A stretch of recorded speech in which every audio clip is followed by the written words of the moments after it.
शिवांश तमोली की कथा। तमोली का मतलब मालूम है? यहां बैठे हैं कोई तमोली? बैठे हैं? तमोली चौरसिया, पान लगाने वाले, पान बनाने वाले, और भगवान शंकर के गले में जो सर्प पड़ा है वासुकी, उन्हीं के वंश में ये तमोली आते हैं, ये चौरसिया उन्हीं के। हम नमन करते हैं सारे तमोलियों को, सभी चौरसियाओं को हम प्रणाम करते हैं कि आपके कारण मेरे उज्जैन के महाकाल सावन के महीने में भ्रमण के लिए निकलते हैं, उसमें सबसे पहली प्राथमिकता आपकी है, उसमें प्रबंध। हमें शिवांश तमोली की कथा स्मरण आती है। एक ऐसा चौरसिया, एक ऐसा तमोली जिसकी पान की दुकान थी।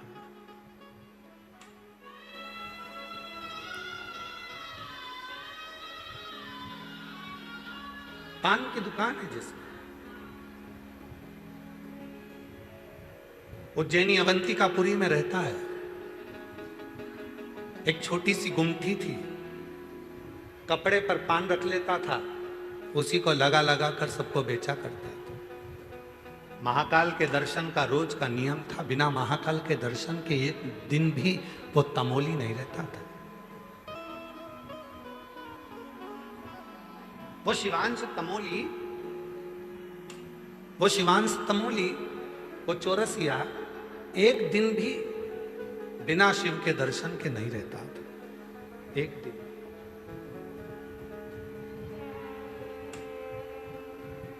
प्रतिदिन बाहर के चोंगे खोलो भाई।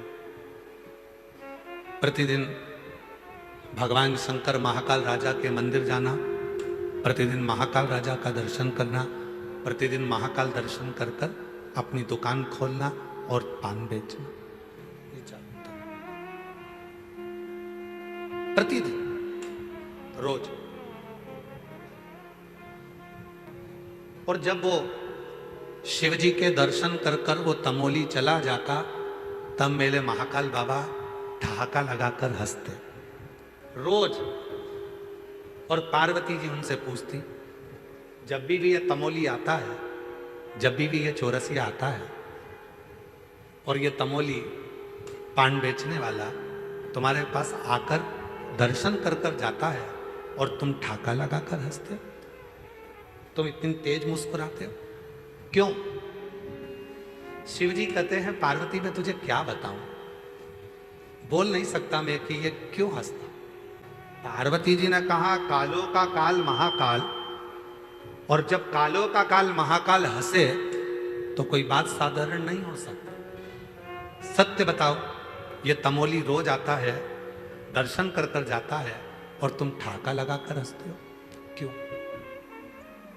शिव जी ने कहा, पार्वती ये तमोली एक ऐसा तमोली है, मेरे इतने भक्त मेरा दर्शन करने के लिए आते हैं, सब कुछ ना कुछ मांगते हैं, पर यह तमोली एक ऐसा है जो मुझसे कुछ नहीं मांगता, बस मुझे रोज निमंत्रण देकर जाता है कि एक बार मेरी दुकान पर पान खाने जरूर आना।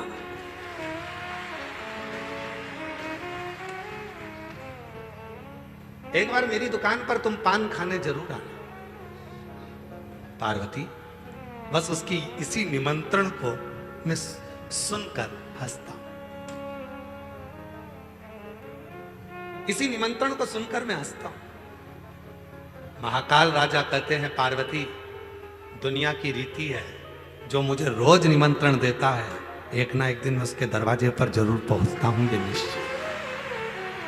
पर वो समय का इंतजार करूंगा, वो समय आएगा और मैं उसके घर पर जाऊंगा, पान भी खाऊंगा, निश्चित है। अब तो तमोली रोज जाता, रोज भगवान को निमंत्रण देता। एक दिन तमोली के मन में आया कि अब मैं बहुत शिथिल हो गया हूं, अब मुझसे ना जाने मेरी जिंदगी कितनी बची है, कोई भरोसा नहीं है। एक दिन जिद में शिव जी के मंदिर में महाकाल के पास पहुंच गया और जय महाकाल कहकर जो उसने आवाज लगाकर कहा, बाबा मेरे जीते जी नहीं आओगे तो क्या मेरे मरने के बाद आओगे?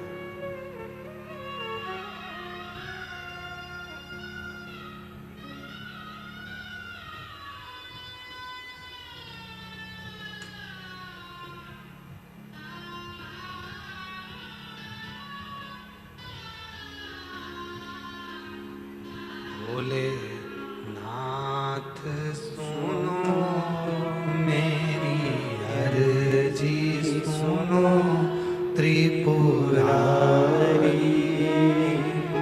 आया आया मैं शरण तुम्हारी भोले नाथ सुनो मेरी अर्जी सुनो त्रिपुरारी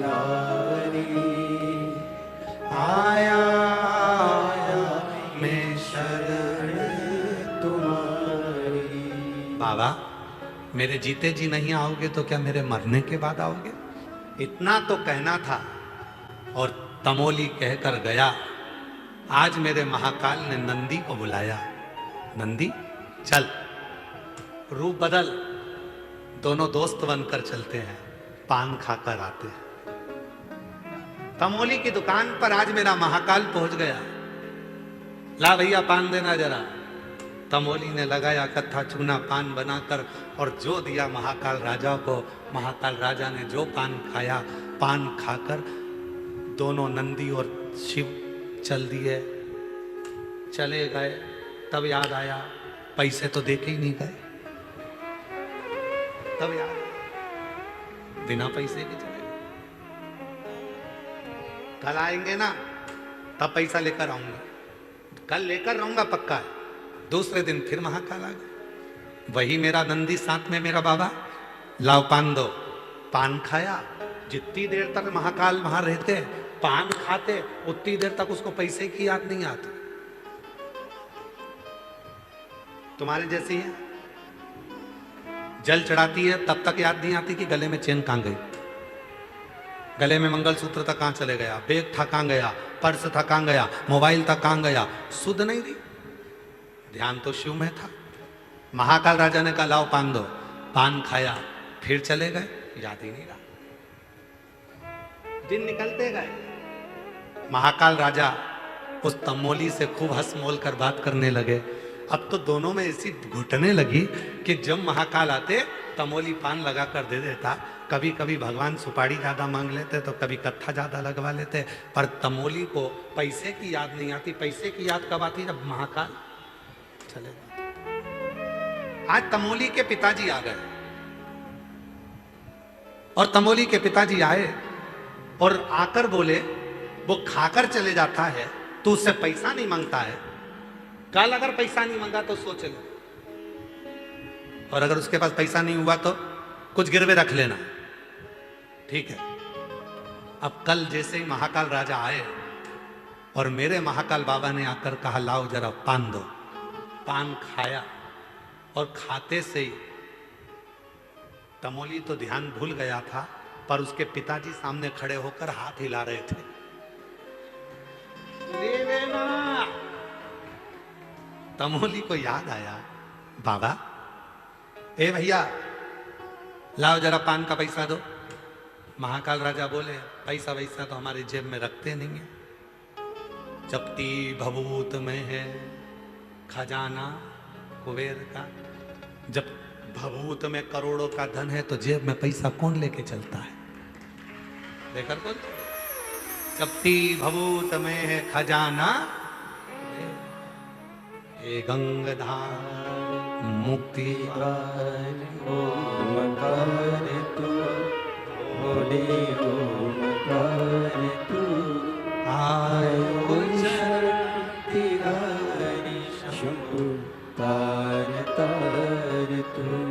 अवंतिका नरेश भगवान उज्जैनी के राजा मेरे काल अधिपति महाकाल राजा स्वयं कह रहे हैं मेरी जेब में तो कुछ है नहीं, क्योंकि मेरे पास जेब ही नहीं है, पैसा वैसा नहीं।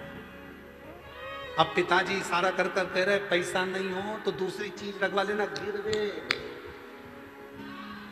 गिरवे रखवा ले।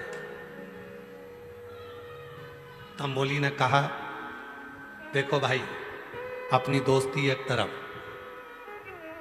पैसा नहीं है तो कुछ ना कुछ तुम्हें रखना पड़ेगा। महाकाल नंदी को देख रहे, नंदी महाकाल को देख रहे। महाकाल बाबा ने कहा लो ये एक कपड़ा है तुम अपने पास रख लो। इसी को रख लो। मेरे बाबा ने अपने अंग का वस्त्र तमोली को दे दिया। रतन जड़े थे, हीरे जड़े थे, मोती लगे थे। कोई परखैया उसको परख सकता था कि उसमें कितने रतन थे, कितने हीरे थे, कितने मोती थे। अब तमोली के पास तो वस्त्र आ गया। पंडित जी ने सुबह मंदिर खोला। जैसे ही अवंतिका नाथ उज्जैनी नरेश महाकाल का जैसे ही मंदिर खोला तो जो कपड़ा करोड़ों का था वो कपड़ा मंदिर से गायब था। सूचना मिल गई कि महाकाल के मंदिर में कोई चोरी हो गई है और कपड़े चले गए हैं महाकाल राजा के। अग्नि की तरह बात पूरी अवंतिका में पहुंच गई कि महाकाल राजा का कोई कपड़ा चोरी चले गया, कोई चोर आया था, कोई चोर आया। बात चलते चलते चलते चलते चलते चलते तंबोली की दुकान पर पहुंच गई कि तुम्हें मालूम है महाकाल राजा के मंदिर में उनका कपड़ा चले गया चोरी। कपड़ा? हाँ।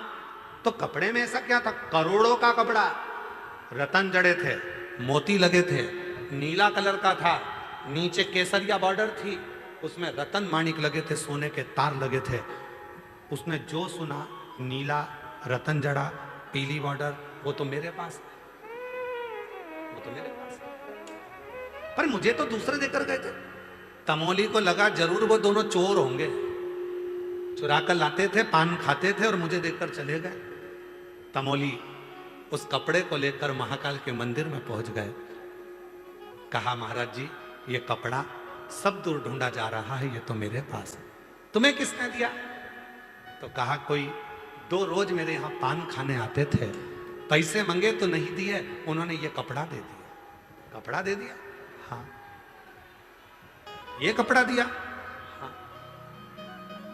बात पहुंची कारागार में, तमोली को बंद करने लगे कि इसने ही ये कपड़ा चुराया होगा। जैसे ही कारागार में बंद करने वाले थे इतने में भगवान तमोली ने महाकाल राजा से कहा बाबा मैंने तो तुमसे एक ही बार कहा था कि मेरा पूरा हिसाब कर जाओ, तुमने ऐसा हिसाब करा कि मुझे कारागार में पटक दिया। अब छुड़ाओ आके। महाकाल राजा मंदिर से बाहर निकले, कारागार के बाहर खड़े होकर कहते हैं ये मेरा ही भक्त है, मैंने ही अपना वस्त्र इसी को दिया। मेरा छुड़ा दिया। मेरे महाकाल बाबा जाने लगे। तमोली ने पीछे से आवाज लगाया रुक जा, हिसाब तो बराबर कर जा, हिसाब बराबर करो पहले। शंकर भगवान लौट कर आए नंदी के साथ में। तमोली बोल क्या हिसाब बराबर करूं, कितना धन दूं, कितना वैभव दूं? तमोली ने कहा हिसाब बराबर करने में केवल एक वर दे दो। जैसे आज मेरे लिए आप यहाँ आए हो, श्रावण का जब महीना हो, प्रत्येक जीव के कल्याण के लिए आप अवंती का नरेश बाहर निकल कर आ।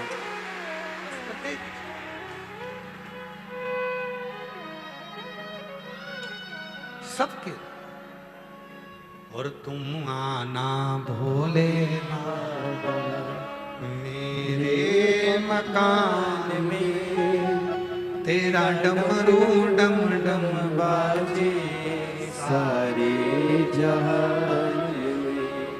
तुम आना भोले बाबा मेरे मकान में, तेरा डमरू डम डम बाजे सारे जहान में। तुम पार्वती को लाना, तुम गणपति को लाना मेरे मकान में, तेरा डमरू डम डम बाजे सारे जहान में। एक तमोली के लिए, एक तंबोली के लिए मेरे बाबा भोलेनाथ, मेरे शंभुनाथ, मेरे त्रिकालदर्शी, कैलाशी, अविनाशी, मेरे महाकाल राजा आज भी अवंतिकापुरी उज्जैनी में सावन के महीने में 12 ज्योतिर्लिंग में केवल एक ज्योतिर्लिंग है उज्जैनी महाकाल, जिसमें मेरे बाबा सावन के महीने में हर सोमवार को बाहर निकलते हैं अपने भक्तों के लिए।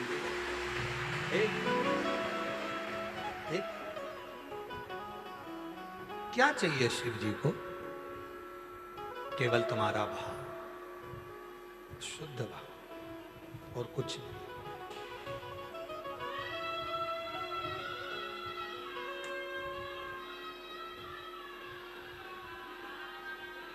आप सबको मालूम है शिव जी का एक नाम है लकुलेश्वर महादेव। सभी लोग बोलो साथ में, लकुलेश्वर महादेव।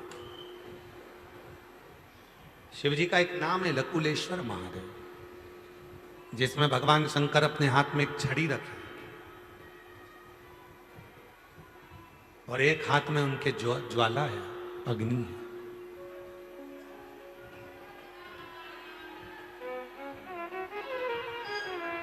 नहीं चल रहा है? एलईडी नहीं चल रही है क्या? एलईडी नहीं चल रही है कि माइक नहीं चल रहा है? एलईडी, एलईडी वाले एलईडी चलाएं।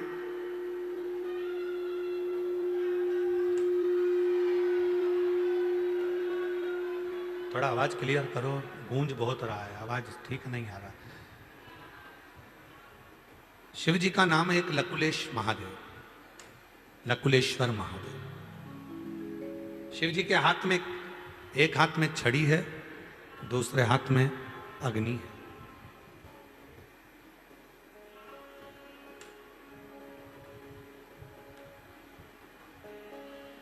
कुर्म पुराण के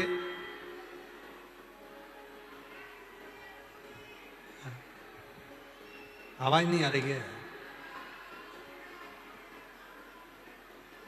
आवाज गूंज रही है भाई, हम बोल रहे हैं, आवाज क्लियर नहीं है। शिव जी का एक नाम है लकुलेश महादेव। कुर्म पुराण के अध्याय नंबर 53 में, वायु पुराण के अध्याय नंबर 23 में, लिंग पुराण के अध्याय नंबर 24 में लकुलेश महादेव का वर्णन है। लकुलेश जिनके एक हाथ में छड़ी है और दूसरे हाथ में अग्नि है, लकुलेश। जिस समय पर डॉक्टर बोल दे कि ये बीमारी तुम्हारे शरीर में प्रवेश कर गई है और इस बीमारी का कोई हल नहीं है,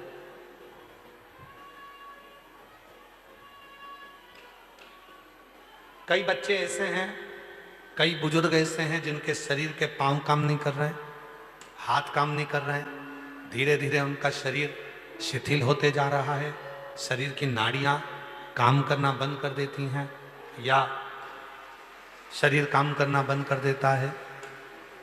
उनके लिए लकुलेश्वर महादेव का स्मरण बहुत जरूरी है। एक हाथ में छड़ी है लकुलेश महादेव और एक हाथ में अग्नि है।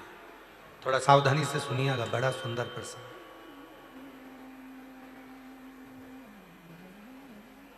एक बार धर्मराज न्याय करने के लिए बैठे थे और धर्मराज न्याय करने पर जब बैठे थे, सारे देवताओं के जितने भी भक्त प्राण छोड़कर जा रहे थे उनके साथ निर्णय हो रहा था। एक महाकाल का भगत था, शिव का एक भक्त था, भगवान शंकर का एक भक्त, कुछ नहीं करता था, कुछ केवल एक काम करता था।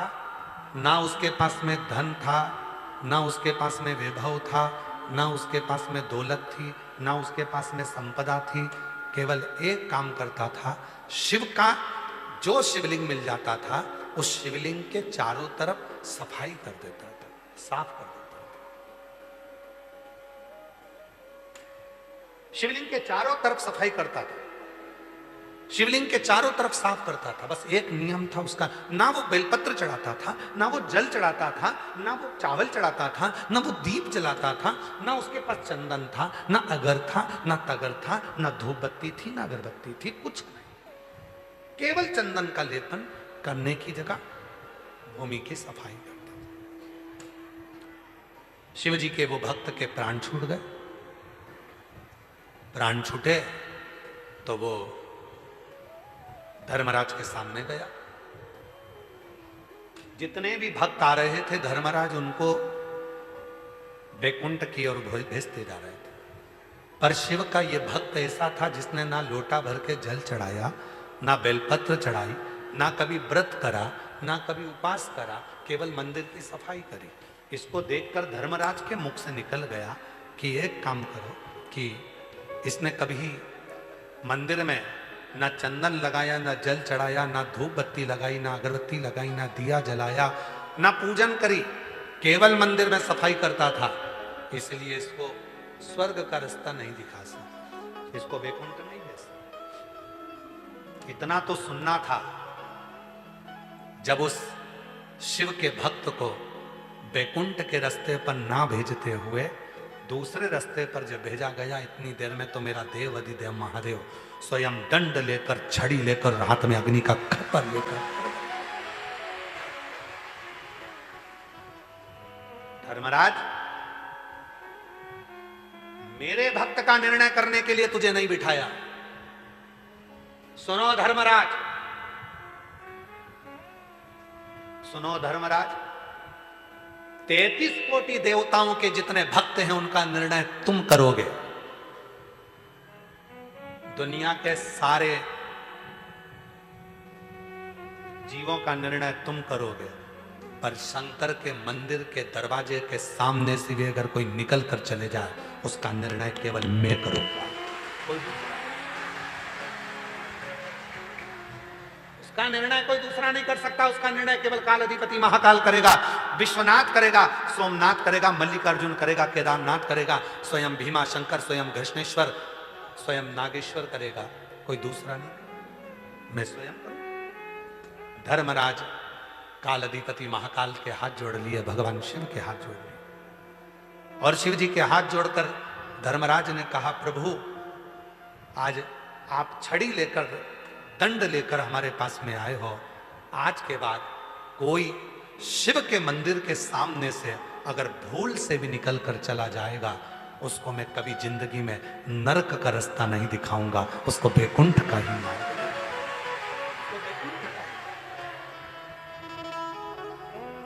शिव जी का नाम हो गया लकुलेश। फिर से बोलो एक बार, लकुलेश महादेव, लकुलेश्वर महादेव। कूर्म पुराण के अध्याय नंबर 53 में, वायु पुराण के अध्याय नंबर 23 में, लिंग पुराण के अध्याय नंबर 24 में लकुलेश्वर महादेव का वर्णन आता है। स्कंद पुराण के अवंतिका खंड में भी लकुलेश्वर महादेव का वर्णन आता है। अगर स्कंद पुराण पढ़ोगे तो उसमें अवंतिका खंड में भी लकुलेश्वर महादेव का वर्णन आता है। लकुलेश्वर शिव जी का एक ऐसा नाम, जब शरीर की कोई नस, कोई नाड़ी चौक हो जाए, पाँव ना चले, हाथ ना चले, शरीर शिथिल हो जाए, डॉक्टर कह दें कि इस बीमारी का कोई हल नहीं है, तब आखिरी में लकुलेश्वर महादेव का स्मरण करा जाता है। 7 दुर्वा ली जाती है, 7 दुर्वा, छोटी छोटी 7 दुर्वा ली जाती है। और थोड़ा ध्यान देना, ये भगवान शंकर का शिवलिंग है। एक बेलपत्र, 7 दुर्वा।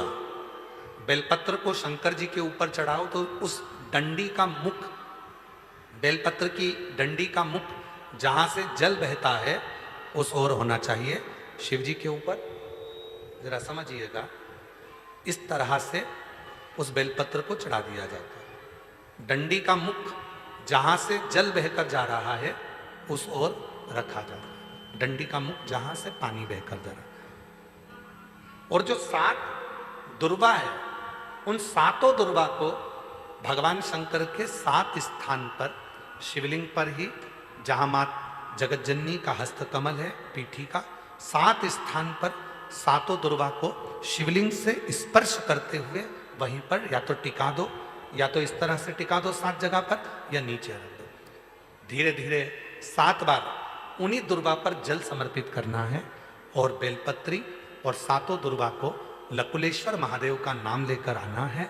और जिसके डॉक्टर कह दे कि इसके शरीर में कोई दवाई भी दे दो तो काम नहीं करेगी, ये शरीर चलेगा नहीं, अगर लकुलेश्वर महादेव का नाम लेकर एक एक दुर्वा एक एक घंटे के अंदर उसको खिलाएं और आखिरी में वो बेलपत्र चबा चबा कर खिलाना प्रारंभ करें, एक ना एक दिन लकुलेश्वर महादेव उसको चलाता ही।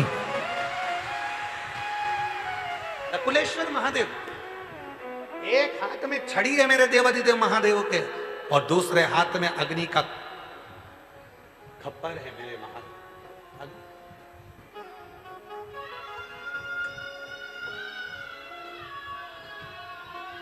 वो निर्णय देता है। एक पत्र अच्छा है, देखिए पत्र अच्छा है।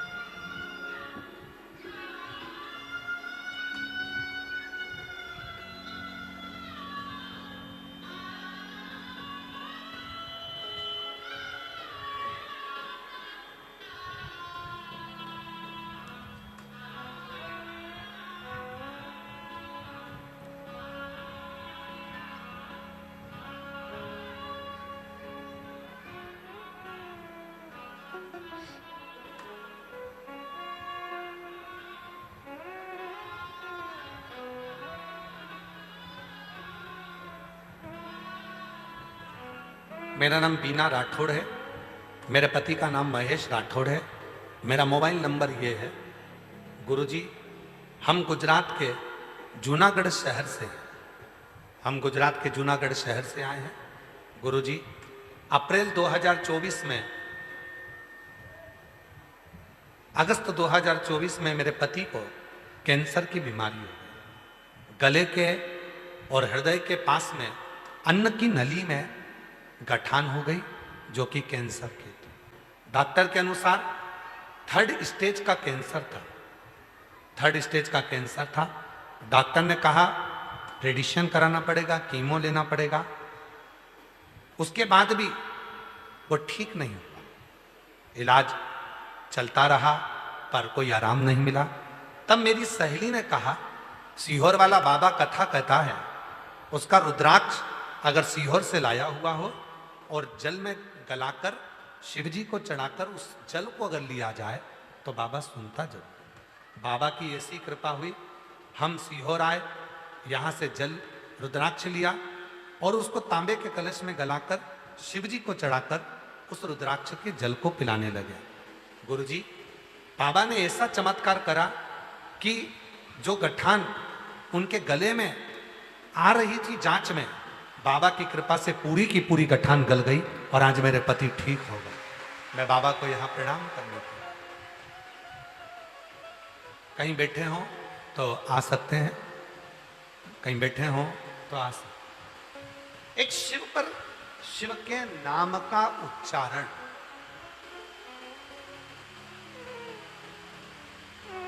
शिव के नाम का स्मरण हमारे जीवन को सुख कर। लकुलेश महादेव का नाम, लकुलेश्वर महादेव का नाम जब हम लेते हैं, लकुलेश्वर महादेव का जब हम नाम स्मरण करते हैं तो वो लकुलेश्वर महादेव का नाम हमें कहीं ना कहीं किसी ना किसी रूप में उलझनों से मुक्त करता है। एक बार सब बोलो, कौन से महादेव हैं? आवाज नहीं आई, जम के बोलो। लकुलेश्वर महादेव। लकुलेश्वर महादेव का नाम का उच्चारण 7 दुर्वा, 1 बेलपत्र और 7 दुर्वा के स्थान पर थोड़ा थोड़ा जल जब हम समर्पित करते हैं और उन दुर्वा को, जिसका शरीर काम नहीं कर रहा, डॉक्टर कह दिया कि इसका कोई इलाज ही नहीं है, तब वो दुर्वा और वो बेलपत्र काम आते हैं।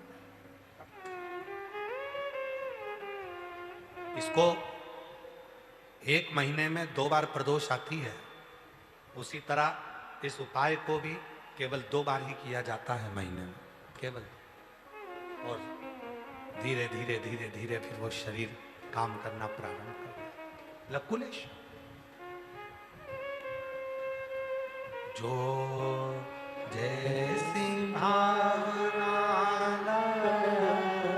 वो वैसा ही फल पाया, नहीं खाली उसे लौटाया, वो मन नहीं मन हर्षाया, और कर दिया मान काशी वाले लुटा लिया।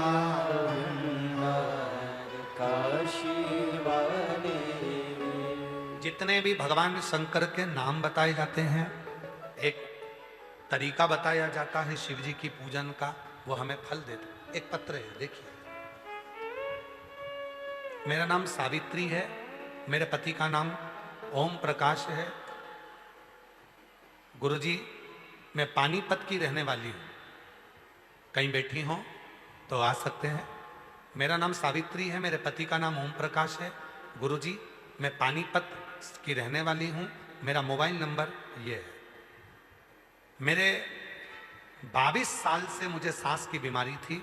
बाबा का जल चढ़ाकर आज बाबा ने मुझे पूर्ण तरह से ठीक कर दिया। गुरुजी, 25 साल से पति को 25 साल से सोराइसिस की बीमारी थी। गुरुजी, मेरे पति को 25 साल से सोराइसिस की बीमारी थी।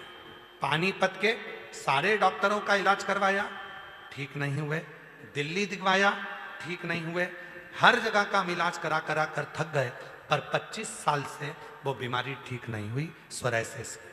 तब आपकी कथा टीवी पर सुनी और आपने कहा प्रदोष की कावड़ भराती है सीहोर की। सीवन नदी का जल लेकर हमने बाबा की कावड़ चढ़ाई और उस जल को पति को यहीं पर पति के शरीर पर लगाया। थोड़ा जल लेकर गए, रोज शरीर पर लगाया। आज बाबा को धन्यवाद देने के लिए आई हूं। मेरे पति की 25 साल की बीमारी ठीक हो गई। आज मेरे पति की मैं बाबा को प्रणाम करने के लिए। मेरा नाम सावित्री है, मेरे पति का नाम ओम प्रकाश है। पानीपत के रहने वाले हैं, मेरा मोबाइल नंबर ये है। मैं बाबा को प्रणाम करने के लिए आया। गुरुजी, हमने 11 कथा के पंडाल में कथा सुनी है और बाबा ने सब संभाला। शिव की कृपा से सब कुछ ठीक हुआ। शिव शिव है, वो साधारण नहीं। मांगा है भोलेनाथ से वरदान, मांगा है भोलेनाथ से वरदान, तेरी कृपा बनी रहे जब तक है जिंदगी, तेरी कृपा बनी रहे जब तक है जिंदगी।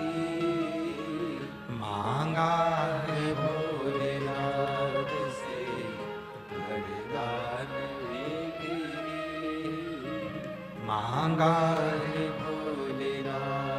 से वरदान लेके। जो रोज शंकर भगवान पर जल चढ़ाकर उसका आचमन करते हैं, उसका फल मिलता है। कह दो दुनिया वालों से, हम सुबह दवा नहीं, शिव पर चढ़े हुए जल को दवाई के रूप में पीकर निकलते हैं। कह दो दुनिया वालों से, हम दवा नहीं, हम महादेव की दुआ लेकर निकलते हैं। कह दो दुनिया वालों से, हम दवा नहीं, हम शिव का चढ़ा हुआ जल जो कायिक, वाचिक और मानसिक तीनों तापों को समाप्त कर देता है, उस जल को लेकर निकलते हैं। वो साधारण नहीं है।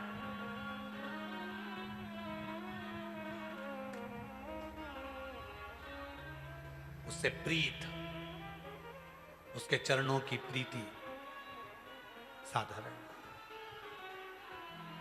महाराज कितना कृपालु है मेरा शिव, जरा देखिएगा कितना दयालु है। क्रतु ऋषि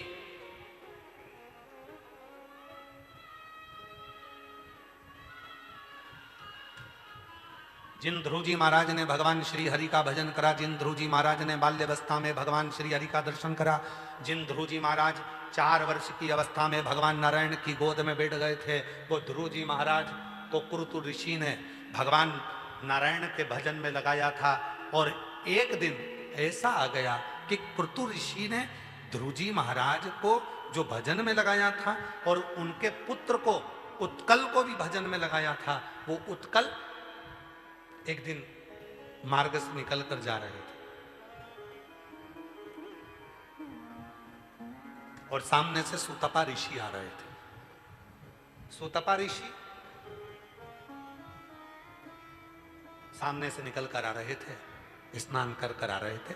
सरोवर का स्नान कर कर सुतपा ऋषि जब आए तो उन्होंने ध्रुव जी के बेटे उत्कल को देखा। उत्कल उस समय राज सिंहासन पर बैठे थे, चारों तरफ उनका राज्य था। थोड़ा सा कुछ बात संवाद हुआ और सुतपा ब्राह्मण ने उत्कल ध्रुव जी के बेटे उत्कल को श्राप दे दिया, तुम श्रीहीन हो जाओगे, तुम्हारे घर में कोई संपदा नहीं रहेगी, कोई लक्ष्मी नहीं रहेगी, कोई वैभव नहीं रहेगा, कोई धन नहीं रहेगा। सुतपा के चरण पकड़ लिए उत्कल। ए ब्राह्मण देवता, तुम ऐसा श्राप दे रहे हो कि मेरे घर में धन नहीं होगा, श्रीहीन हो जाऊंगा, वैभव नहीं होगा। मैं तुम्हारे चरण पकड़ता हूं, मैं अगर धनहीन हो गया, मेरी पूरी प्रजा भूखों से मर जाएगी, भूखी रह जाएगी, उसको अन्न कहां से आएगा। सुतपा ब्राह्मण ने कुछ नहीं कहा और चल दिया। उत्कल बड़े दुखी हो गए, किसके पास जाऊं, किससे कहूं, श्रीहीन हो गया, धनहीन हो गया, वैभवहीन हो गया, अब मैं किससे कहूं। तब वहीं से क्रतु ऋषि जा रहे थे। क्रतु ऋषि ने कहा, उत्कल क्या बात है, तुम बड़े दुखी दिख रहे हो। महाराज मुझे श्राप लगा है एक ब्राह्मण का, मेरे घर में धन नहीं रहेगा, कंगाल हो गया, लक्ष्मी नहीं है। मैंने अपने नगर के सारे विद्वान ब्राह्मणों को, सारे पुरोहितों को, सारे विद्वत जन को बुलाकर पूछ लिया, सबने कह दिया तुम धनहीन हो गए हो, तुम कंगाल हो गए हो, तुम श्रीहीन हो गए हो। परसों की कथा में कहा था, बुखार आएगा कोई भी हाथ पकड़ लेगा, स्वास्थ्य खराब होगा कोई भी तुम्हारा हाथ पकड़ लेगा, पर समय खराब होगा तो कोई तुम्हारा हाथ नहीं पकड़ेगा, कोई पकड़ने वाला नहीं होगा। स्वास्थ्य खराब होगा तो कोई भी हाथ पकड़कर बाथरूम ले जाएगा, स्वास्थ्य खराब होगा तो कोई भी हाथ पकड़कर तुमको पलंग पर सुला देगा, स्वास्थ्य खराब होगा तो तुम्हें हाथ पकड़कर लोग खाना खिला देंगे, स्वास्थ्य खराब होगा तो लोग तुम्हें चाय पिला देंगे, स्वास्थ्य खराब होगा तो कोई भी हाथ पकड़ लेगा, पर समय खराब होगा तो कोई तुम्हारा हाथ नहीं पकड़ेगा। समय खराब होने पर तो केवल एक देव आदित्य महादेव तुम्हारा हाथ पकड़ते हैं, बाकी का कोई नहीं। कुरुत ऋषि ने देखा कि उत्कल धनहीन हो गया, वैभवहीन हो गया, सत्ताहीन हो गया, उसके पास में संपदा नहीं है, धन नहीं है, वैभव नहीं है, बड़ा दुखी हो गया। क्यों चिंता करते हो। मैंने भगवान विष्णु की भी आराधना करी, विष्णु जी ने मना कर दिया कि मैं तुम्हें धन नहीं दे सकता क्योंकि तुम्हें ब्राह्मण का श्राप लगा। ब्रह्मा जी की आराधना करी मैंने, उत्कल कहते हैं, पर ब्रह्मा जी ने भी कह दिया कि तुम्हें ब्राह्मण का श्राप लगा है, तुमको धन नहीं मिलेगा। अब मैं क्या करूं। कुरुत ऋषि ने कहा, कुछ मत कर, कुछ मत, केवल एक काम कर, कोई शिव का भक्त निकल कर जा रहा हो, उसका मुख झूठा करा दे।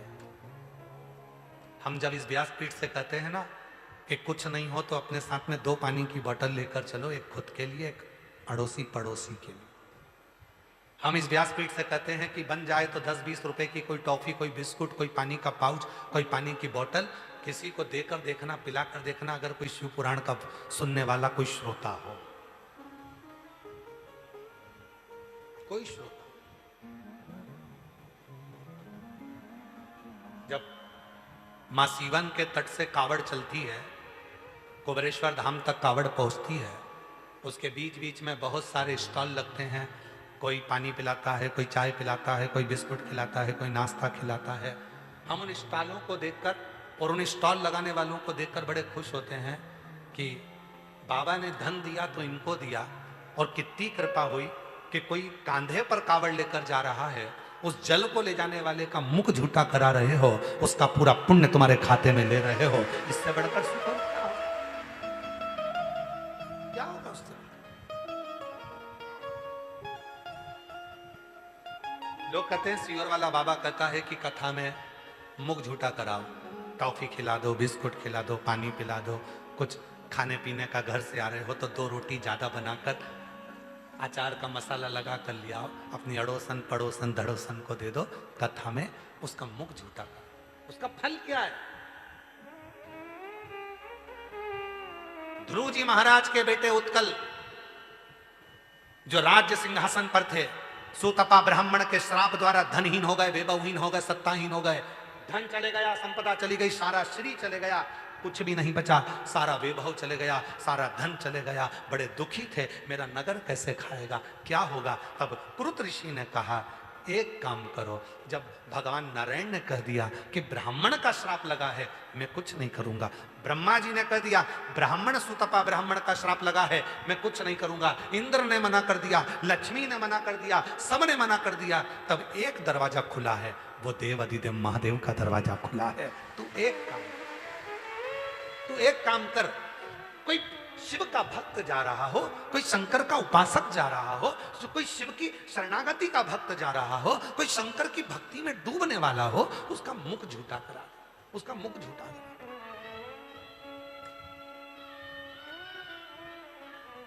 कर्तु ऋषि ने जैसे कहा, उत्कल शिव मंदिर जाने वाले भक्तों के मुख को जल देने लगे।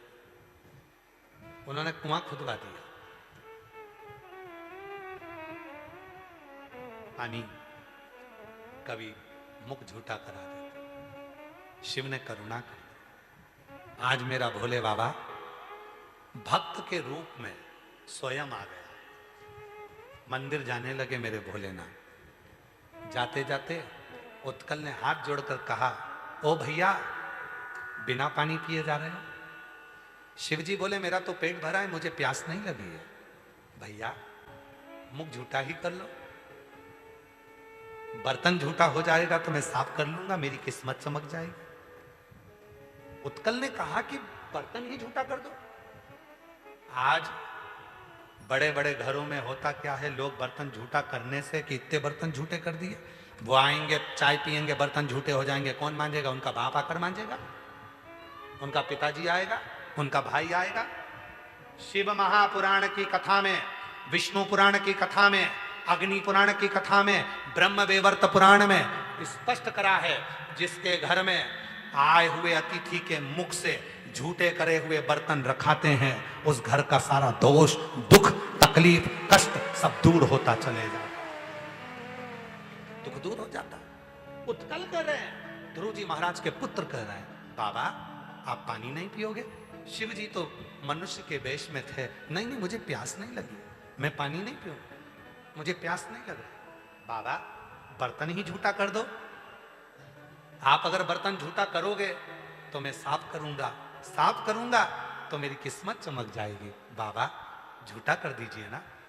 शंकर जी तो जाने लगे, उत्कल पीछे पीछे पानी का लोटा लेकर गया, बाबा थोड़ा सा तो जल पी लो। शंकर जी ने ओका करा, और ओका करा, उत्कल ने पानी डाला, शिव जी ने जो पानी पिया उस पानी का एक अंश उत्कल के शरीर पर पड़ गया झूठा, और जैसे ही शरीर पर पड़ा, उत्कल ने जाकर जो कपड़ा भवन में टांगा था वहीं पर लक्ष्मी बरसना प्रारंभ हो गई, और उत्कल वैभवपति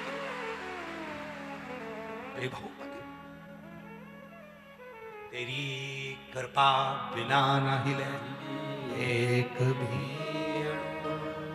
लेते हैं श्वास, तेरी कृपा से बखान क्या करूं मैं, राखो के चपटी भभूत में खजाना कुबेर का। क्या ना देश शिव, क्या ना देश। देखो इस कुबरेश्वर धाम पर आए हुए शिव जी के इन भक्तों का नजारा देखो। कीचड़ है, नीचे से जमीन गीली है, फिर भी अपनी पन्नी बिछाकर, अपना छाता लगाकर पूरे कीचड़ में लोग बैठे हुए हैं। पंडाल में तो लाखों लोग हैं, मंदिर में लाखों लोग हैं। हम तो आस्था वालों से कहेंगे मंदिर का भी अगर कोई नज़ारा हो तो जरूर दिखाएं आस्था चैनल पर, कि मंदिर में भी लाखों लोग हैं, और इस पंडाल के बाहर भी हजारों लाखों लोग हैं। कहाँ बैठे हैं? कीचड़ में। कहाँ बैठे हैं? धूल पर। पानी भी आ रहा, छाता संभाले बैठे हैं, कथा का लाभ ले रहे हैं। कल एक कोई भाई काउंटर पे बता रहा था कि कल कथा में केवल कुछ नहीं सुनाई दिया, केवल एक बात सुनाई दी, देवराज। बाकी का माइक इतना गूंज रहा था कि आवाज सही से सुनाई नहीं। केवल एक शब्द सुना दिया, देवराज। 3 नंबर काउंटर पे उसने अपनी बात कही, अगर वो बैठा होगा तो खड़ा हो जाएगा। हमको केवल कथा में माइक इतना गूंज रहा था, आवाज इतनी गूंज रही थी कि हमको केवल एक शब्द सुनाई दिया, देवराज। तो काउंटर पर बैठे हुए हिमांशु जी ने पूछा, तुमने कथा में कुछ मांगा था भगवान से? हाँ, मांगा था। एक शब्द सुनाई दिया था, देवराज। कथा पूरी सुनी, आवाज गूंज रही थी, पर जब मैं कथा सुनकर 60 बजे आरती के लिए जा रहा था, जिस चीज को मांगने आया था, मेरे भोले बाबा ने फोन पर मेरी वो बात पूरी कर दी। तो अगर बैठा हो तो आ सकता है, कहीं बैठा, उसको एक शब्द सुनाई दिया था, केवल देवराज, केवल देवराज। शिव महापुराण का एक शब्द उसको सुनाई दिया, बाकी के गूंज के कारण कुछ भी नहीं सुनाई आ रहा था, कुछ भी। देवराज। चपटी भभूत में है खजाना, जब उसके शरीर के एक कण भस्म करोड़ों का विभव दे सकती है, तो शिव महापुराण की एक क्षण की शब्द तुम्हारे दुख को मिटा सकता है, तुम्हारी झोली भर सकता है। उसको पुकारो, उस समय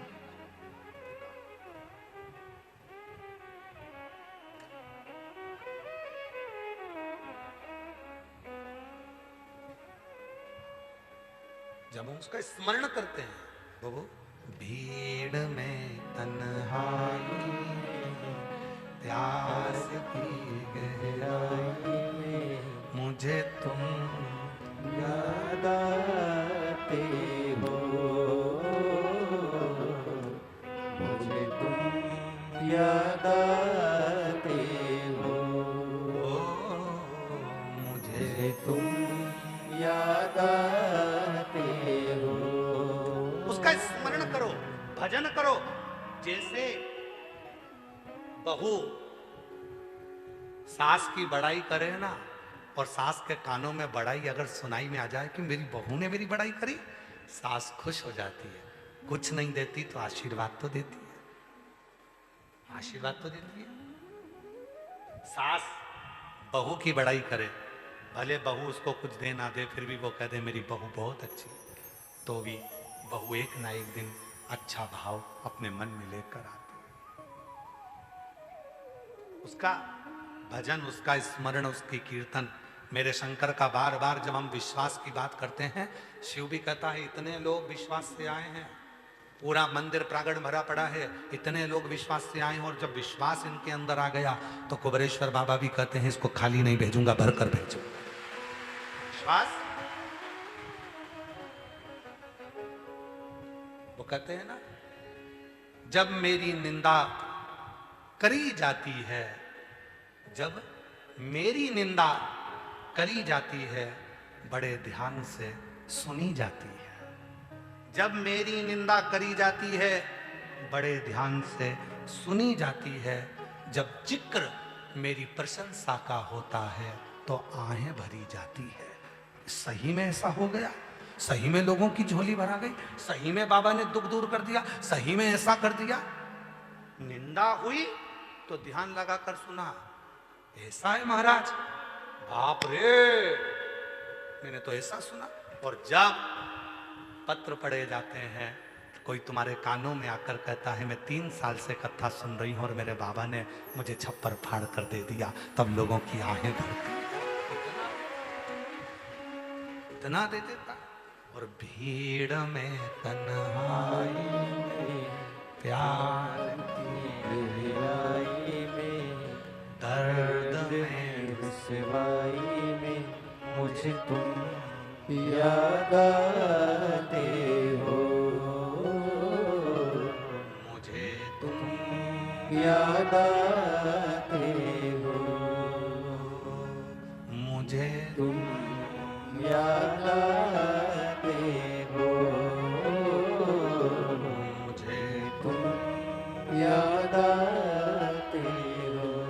कई लोग कहते गुरु जी हम बड़े दुखी हैं, भगवान ने सारा दुख हमको दे दिया। हमने कहा कोई बात नहीं, दुख दिया है धीरे धीरे मिटेगा भी सर, कष्ट आया है समाप्त होगा। तो किसी ने कहा गुरु जी भगवान पुराने समय का आज के समय में क्यों भुगताते हैं? जब पूर्व में हमने कोई कर्म किया तो भोगना आज क्यों पड़ता है? हमने कहा बिजली का बिल भरा है, बिजली का बिल भरा है, बोलो बोलो जम के बोलो, भरा है। जून की बिजली का बिल कब भराता है? जून के बिजली का बिल कब भराता है? जुलाई में। जुलाई के बिजली का बिल कब भराता है? अगस्त के बिजली का बिल कब भराता है? सितंबर में। बिजली का बिल 1 महीने बाद मिलता है। उसी तरह पुराने कर्म का भोग भी मनुष्य के जन्म में मिलता है, भोगना तो पड़ेगा। पूर्व में जो करा है आज भोगना पड़ेगा, पूर्व में जो कर आए वो आज भोगोगे। बिजली का बिल तो जमा करना पड़ेगा, पूर्व का जुलाई का अगस्त में, जून का जुलाई में, जनवरी का फरवरी में बिजली का बिल आएगा, भरना पड़ेगा। उसी तरह जो कर तुम पुराने समय में आए हो वो आज भोगना है, और आज जो कर जाओगे आने वाले समय में फिर भोगना है। फिर वही क्रम चल। बिजली का बिल है वो तो जमा करना पड़ेगा। गुरु की करनी गुरु भरेगा और चेला की करनी चेला भरेगा। उड़ जाएगा हंस अकेला। जैसा कर्म करोगे, गुरु अच्छा कर्म करेगा तो अच्छा होगा, गुरु बुरा कर्म करेगा तो गुरु को भोगना पड़ेगा। जो कर्म करा है वो तो भोगना है, इस शरीर दंड को भोगना ही पड़ेगा। इसीलिए आप लोगों से बार बार कहते हैं मत बुरे कर्म कर वरना पछताएगा, भगवान की आंखों से तू बच नहीं पाएगा, तू बच नहीं पाएगा। अरे हो अज्ञानी मत करना नादानी। उस कर्म को भोग रहे हो पर काटने का तरीका केवल एक है, और वो है शिव का नाम, शंकर का, शिव का भजन स्मरण। एक लोटा जल सारी समस्या का, बोल बम का नारा है। खेल खत्म हुआ कि मिले? कितने लोग हैं क्रिकेट देखते हैं? हाथ उठा जल्दी से। देखते हो? क्रिकेट का खेल खत्म होता है, बाद में दोनों टीम हाथ मिलाती है। बोलो जम के, अरे बोलो तो, सही है कि गलत है? खेल खत्म हुआ, हाथ मिलाया गया। फुटबॉल का खेल खत्म हुआ, हाथ मिलाया गया, दोनों टीमें हाथ मिलाती। बोलो बोलो, सही है गलत है? कबड्डी का खेल खत्म हुआ, हाथ मिलाया गया। हॉकी का खेल खत्म हुआ, हाथ मिलाया गया। और अपना खेल खत्म हुआ, पितरों में मिलाया गया।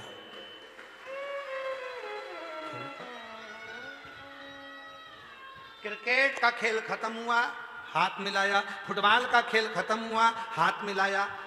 जितने दुनिया के खेल हैं जब वो खत्म होते हैं हाथ मिलाया जाता है, और इंसान का खेल जब खत्म होता है तो उसे पितरों में मिलाया जाता है। मिलाते तो जरूर मिलाते। बोलो सही है गलत है? आखिरी में कहाँ मिलाएंगे? पितरों में मिलाएंगे। खेल खत्म, पितरों में मिला देंगे। क्यों? क्योंकि आखिरी बिंदु वही है, अंतिम बिंदु वही है, बस उसी के पास जा, उसी के पास अंतिम।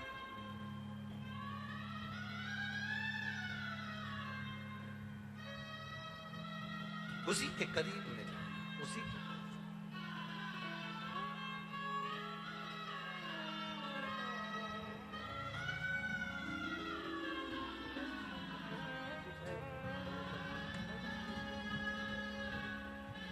पच्चीस साल से सोरायसिस की बीमारी थी। बाबा की पूरे शरीर में सोरायसिस था। कावड़ भरने आया, जल चढ़ाया बाबा ने, और बाबा की कृपा से अब 25 साल के बाद ठीक हुआ। एक बार जोरदार ताली बजाओ।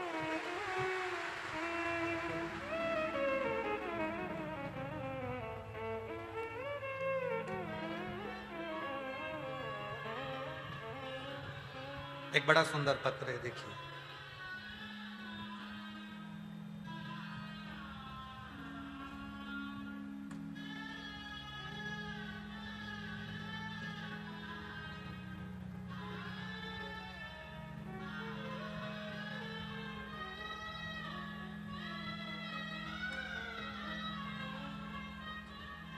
उषा पाटीदार, मेरे पति शिवचरण पाटीदार, हम ग्राम तुमड़ा जिला भोपाल के रहने वाले हैं। तुमड़ा जिला भोपाल से आए हैं, कहीं बैठे हों तो आ सकते हैं। हम आपकी कथा कृपा से कथा भी सुनते हैं, कुबरेश्वर से ले जाकर कंकर शंकर की पूजा भी करते हैं। आपके कहे अनुसार रुद्राक्ष का जल भी ग्रहण करते हैं। एक लोटे जल का मैं क्या वर्णन करूं गुरुजी, मेरे पेट में गठान थी, वो बिना ऑपरेशन के ठीक हो गई। ये डॉक्टर बोले थे कि इसका ऑपरेशन कराना जरूरी है, इसका ऑपरेशन जरूरी है, मगर हमने शंकर कंकर पर भरोसा करा और यहां आकर कंकर शंकर लेकर गए, रुद्राक्ष लेकर गए, उसी का पानी पीना चालू करा। आज बाबा की कृपा से मेरी पूरी गठान गल गई। मैं बाबा को यहां धन्यवाद देने के लिए आई। श्री शिवाय नमस्तुभ्यम। मैं वर्षा भाटी, मनासा जिला नीमच, मध्य प्रदेश से। मनासा से आई हो, हमारी कथा रह गई है मनासा की।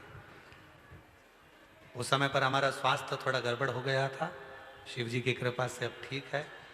मनासा कथा हम बोले हुए हैं और जल्दी से जल्दी हम मनासा आएंगे और वहाँ जो हमने पूर्व में बोला हुआ है वो कथा कर कर आए। तो हम मनासा से आए, कहीं बैठे हैं तो आ जाए। मैं मनासा से आई हूँ। गुरुजी, मेरी सहेली के 18 साल तक कोई औलाद नहीं हुई, संतान नहीं हुई। जो संतान होती थी वो गर्भ में ही मर जाती थी। तब मैंने उसको कंकर शंकर की पूजन करने का बोला और बाबा की कृपा से 18 साल के बाद 22 सितंबर 2025 को पुत्र रत्न की प्राप्ति बाबा की कृपा से हुई है। एक बार जोरदार ताली बजाएं।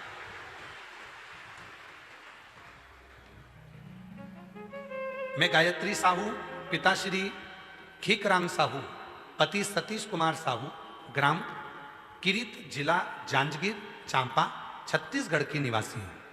कहीं बैठे हों तो आ सकते हैं। छत्तीसगढ़ वालों को भी बहुत बहुत बधाई हो। सावन के महीने में 17 अगस्त से 23 अगस्त तक भिलाई छत्तीसगढ़ के जयंती स्टेडियम में 1 बजे से 4 बजे तक कथा होने जा रही है। सावन में छत्तीसगढ़ वासियों को बहुत बहुत बधाई। मैं चांपा छत्तीसगढ़ की निवासी हूँ। गुरुदेव भोले बाबा की महिमा का क्या गुणगान करूँ। कहीं बैठे हों तो आ सकते हैं। पिछले कई वर्षों से सरकारी नौकरी की तैयारी कर रही थी, लेकिन मेरा किसी भी चयन नहीं हो पा रहा था। फिर मैंने आपके द्वारा बताए गए पशुपतिनाथ का व्रत 1-2 बार नहीं किंतु 4 बार किया। उसके परिणाम स्वरूप भोले बाबा ने मुझे सरकारी नौकरी दे दी और आज ESIC अस्पताल में मैं नर्सिंग ऑफिसर के पद पर नियुक्त हो गई। मैं बाबा को यहाँ धन्यवाद देने के लिए आई। गुरुदेव, इसी में मैं अपना नियुक्ति पत्र एवं परीक्षा परिणाम के साथ भोले बाबा को चरणों में नमन कर रही हूँ। नियुक्ति पत्र भी लगाया है और परिणाम भी लगाया। एक बार जोरदार ताली बजाओ। साधु, आपका ये फाइल लेकर जाना हो। और तेरी कृपा का क्या है भरोसा, किस पर हो। एक पत्र और है। मेरा नाम शीला अग्रवाल है, मेरे पति का नाम संजय अग्रवाल है। हम भीतरवार ग्वालियर मध्य प्रदेश के रहने वाले हैं। मैं 1 लोटे जल का क्या वर्णन करूं गुरुदेव। शिव की महिमा परंपार है। हमारे घर के सभी सदस्य शिव भक्त और आपको भी बहुत मानते हैं। मेरी बेटी योगिता अग्रवाल ने 2024 में नीट की परीक्षा दी। उसका सिलेक्शन कुछ अंकों से रह गया। मैंने अपनी बेटी से कहा, तू हार नहीं मानना, भोले बाबा को जल चढ़ाना, पशुपतिनाथ का व्रत करना और अपनी मेहनत को 4 गुना करना। सियोर वाला बाबा कहता है बेलपत्री पर शहद लगाकर शिव को चढ़ाना। अपनी मेहनत को 4 गुना कर। बेटी ने वैसे ही करा और नीट 2025 में अच्छे नंबर उससे सिलेक्शन हो गया। आज मैं बाबा को धन्यवाद देने के लिए आई हूँ कि बाबा की कृपा से मेरी बेटी डॉक्टर बन रही है। बाबा को साधुवाद देने के लिए आई। कहीं बैठी हो तो आ सकती हूँ। शिव शिव शंकर शंकर, ओगड़दानी ओगड़दानी।